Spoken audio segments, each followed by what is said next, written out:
brænd dem, bålet står klar. Brænd dem, bålet står klar. Brænd dem, bålet står klar. Det var datid Sneflex et kæmpe show. Heksejagt på torvet, og publikum sagde, hallo. Kirken havde magt. De bestemte, hvad der var sandt. Kaldte det djævelens værk, når du brugte lidt forstand. Brænd dem, bålet står klar. Brænd dem, bålet står klar. Christian den 4. lavede en ny lov. Du skulle brændes på bålet. Det var et behov. De tænkte, hvis du leger med magi og ild, så venter mod Gud. Det er et farligt spil. Brænd dem, bålet står klar. Brænd dem, bålet står klar. Ilden skulle rense til brænde sønder fra sind.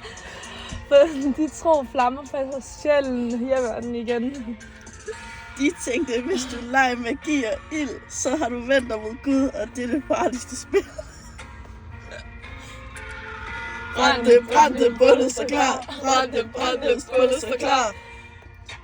Så respekter historien. Den var vild, den var rå. Et samfund bygger på tro, og bålet stod klar til at slå.